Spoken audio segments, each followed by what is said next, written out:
Hey everyone, Zaragna here, welcome to another video. This update has brought so many new different armies for Tank 13, but one of the biggest things at the moment is the Super Wizard Blimp, otherwise known as the Blizzard. I recently brought you the Blizzard with dragons, and if you mix the Blizzard with Sui heroes, you can pretty much try anything. On this video, I'm bringing a super minion army that is very strong. For the Sui bit, I usually use 2 Ice Golems, a Yeti to funnel, a couple of Super Wall Breakers. Then for the Blizzard, I bring a Rage and 3 invisibility spells. Sometimes I only use 2. Once that's finished, I use 14 super minions and 11 loons, and to finish it off we have bats and freezes. Also, another tip for you: if you're using the blimp, sometimes one tile can be the difference between being inside the compartment that you want and being outside and not getting any value.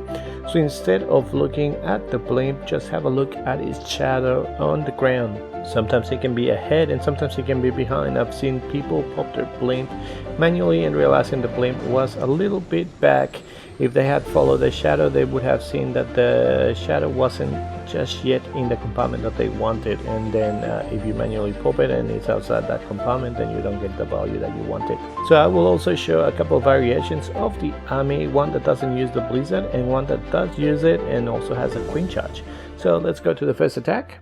So this one is a war attack from me. So I send a couple of Coco-Loons and then I send my blimp. I wanted to get next to the tank hole, not inside the tank hole, but just next to it, so that with invisibility spells I can just get rid of the tank hole and any of the defenses surrounding it. As you can see, you can also get rid of the CC, which was a baby dragon, the Ice Golem there.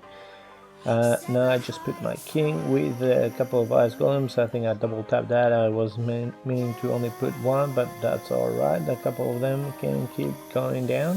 We've got a couple of Super Wizards still alive. So now I put the Yeti at 530 just to create that bit of the funnel down there at 6, and send my Royal Champion as well just to help the Yeti with the funneling. I want my king and queen to go inside towards that single inferno compartment and get the eagle. So I sent the first super wall breaker, the second super wall breaker as well, but that sweeper was still standing, so he targeted a wall that I didn't want. I wanted it to target the single inferno super wall breaker, right, the single inferno compartment, which is why I sent them together, but yeah, it ended up retargeting to that sweeper.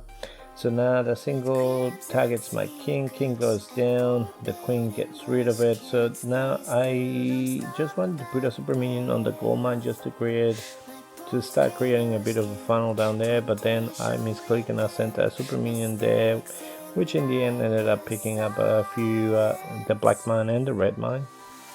The queen is not being targeted by anything. Also, they wake up the eagle. I can use the queen ability. The queen now gets rid of the eagle. She's going to be able to get rid of the scatter. Put a few minions around 9 just to create a bit of a funnel. Then send my main group of minions with the loons and the warden, and they all start going in. As you can see, the Sui and the Blizzard just got rid of almost half of the base. And now I'm just going in, and then I just send my bats. Now, to be honest, over here I'm not sure what I was looking at, but I forgot that there was a wizard tower over there, and I let some of my bats die. And I'm like, oh, I still have 2 freezes, so I put a couple of my freezes there. Probably I could have swapped one of them. The Royal Champion was under the poison, so she couldn't hit many of the bats, and this was a nice triple with still quite a few super minions alive. Now this is in Legends, and this is a different type of army. I'm bringing the 16, and in the blimp I brought the dragon and the loons. This is something I was testing a bit, so this is without the Blizzard, just in case you don't have super wizards in your clan or you don't have the invisibility spell, so you can use this version. So I just will break that single inferno compartment, send my Royal Champion just to try to get rid of that expo and the single inferno. The king is just getting rid of some of the buildings on the other side. So usually, with this army, I have my Sui heroes going in first, just creating a bit of a funnel. Then I use a couple of super minions on the other side, creating a minor funnel kind of a thing. And then I send my super minions in. and then I put the blimp from behind directly into the tank hole. Now I've got two rages, so the first rage I use it nice and early with my super minions, and then the second rage I use it on top of the tank hole just so that it goes down. I also have a poison spell which I can use for any CC troops that come out. So as you can see, I put the super minions at 430, creating that bit of a funnel down there, and then I send my super minions. Another thing I do as well is I stagger the super minions. So let's say I put 5 or 6 first, I put a few loons, put the warden down, then I put the rest of the super minions and the rest of the loons. Use my warden ability nice and early. The blimp gets all the way to the tank hole, put the rage down, and the tank hole goes down, and we still have bats. So we have 6 bats and 2 freezes. You can also bring 5 bats and 3 freezes, whatever is better for you. And on this composition I use an ice golem, and usually I use that ice golem for tanking, so I used it there for the wizard tower that was at 1030. And now there's pretty much no splash damage, well, apart from that wizard tower which I've got the 2 freezes for. And now once it goes down, there's no more splash damage, and this base is crushed. So that's another way of doing it. This is the way that I was doing all my legend attacks. So I've got a couple more replays here using that composition, and then at the end I will be bringing you the queen charge with the blizzard as well. So I used the baby dragon just for funneling my heroes. Over here what I wanted to do was to sui my heroes into that scatter shot, but I was a little bit too late with my second wall breaker. So we'll see. So the king and the queen are going in, send my royal champion with wizard from behind just to create that bit of a funnel. I should have sent my super wall breaker way earlier than that. Now it targets the wall that I want to, but the king ends up walking. The royal champ is up there trying to kill the queen, but it dies. My queen is still walking around, so she's going to be able to get rid of the enemy queen through her ability and the elixir container maybe.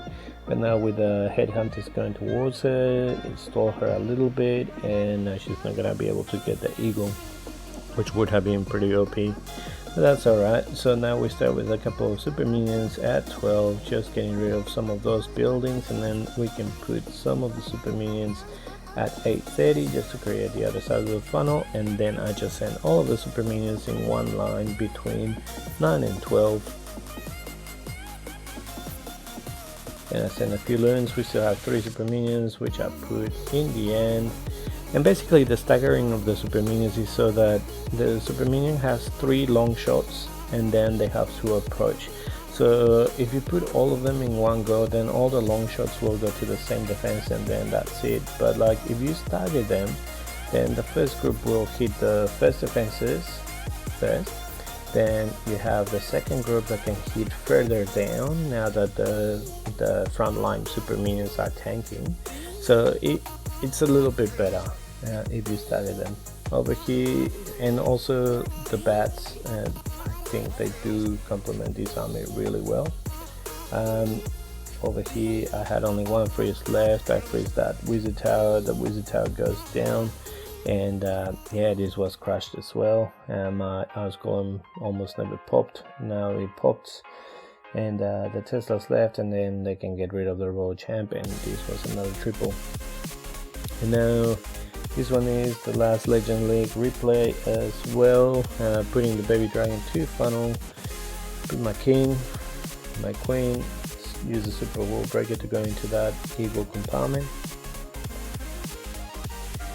So as well, like if you want to swap one of the super minions and bring a headhunter, yeah, that's fine, it doesn't really matter. The other thing with this sort of army with the blimp with the dragons is I usually come in back end from the town hall. I don't send it directly in front. And at the moment with the blizzard, they're starting to change the tornado traps to in front of the town hall instead of being at the back of the town hall, which was meta for quite a few months now. So if you came in with a blimp from behind, you get trapped in the tornado trap, and then probably you fail and you get a 1-star. But now, because the Blizzard is getting so popular and a lot of people are just sending it straight through into the tank hole, there people are starting to move their tornado traps again, which makes this approach still viable and actually pretty strong. So I send my whole group of minions, then I send my blimp. Try delaying the warden ability as much as you can, just to make sure that the super minions are under the warden ability, but also so that the blimp does get to the tank hole, and if there is a tornado trap there, it's still under the warden ability, so it will still be able to get to the tank hole. Now this base is crushed and we still have bats left, so there's a wizard tower being tanked by the ice golem, and I start my my bats from 10 with the first wizard tower there. I noticed that over here, the reason why I didn't start from 5 is because of this multi-inferno and the wizard tower. I didn't think the ice golem was gonna pop in time for the multi-inferno to be frozen, so I was gonna have to waste the freeze there anyway. And if I came from the other side, then I could use the freeze on the wizard tower and then just sweep through the entire base. So lastly, we've got Madhav here from One Hive, and he's coming in with the super minions as well, but he's coming in with the queen charge.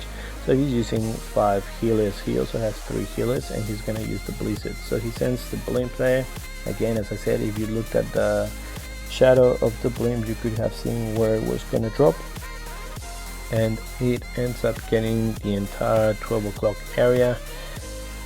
Maybe could have gotten the scatter shot if he had brought one more invisibility spell, but he doesn't really need to get that scatter shot. The queen charge starts, gets rid of the royal champ. There's a lava and a baby dragon in the CC, so he can put his poison down. This is gonna take a few years to get rid of that lava, but that's alright, at least it's not an ice hound.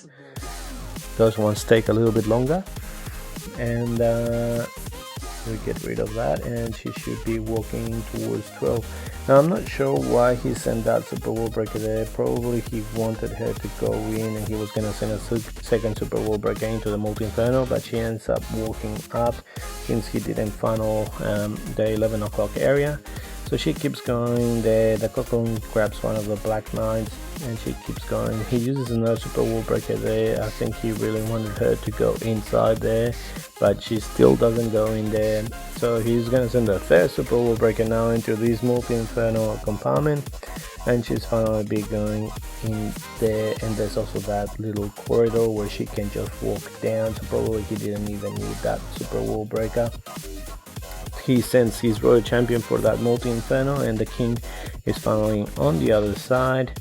Now the royal champ gets that scatter shot and a bomb tower and a few more buildings. The king keeps trimming the outside, so there's just a narrow path for his super minions to fly. The queen is still full health with all the healers. He still has 2 rages and a freeze, so he's looking very, very strong.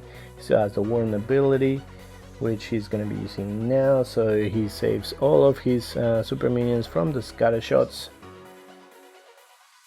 With the rage down, the scatter shot goes down. Now the queen is on the eagle, and everyone is going to be converging on the southern side of this base. Uses the freeze for the inferno and the warden statue. He still has a million super minions. The queen still alive, the warden is still alive, and this is a nice triple by Madhav. Well, that's it from me. As you can see, it's a fun army to use and it can be quite strong. And then there's many compositions. You can use the blizzard with the Sui heroes and the super minions, or you can use the blizzard with the queen charge with the super minions, or you can just use the super minions with the blimp with the dragon and the lens for the town hall, and you will still smash everything. You can use bats, or you can be without bats, up to you. I believe that bats are actually pretty strong as long as there's no like multi-infernos everywhere. So if you liked the video, click the like button, subscribe to the channel, and I'll see you next time with more Clash. See ya.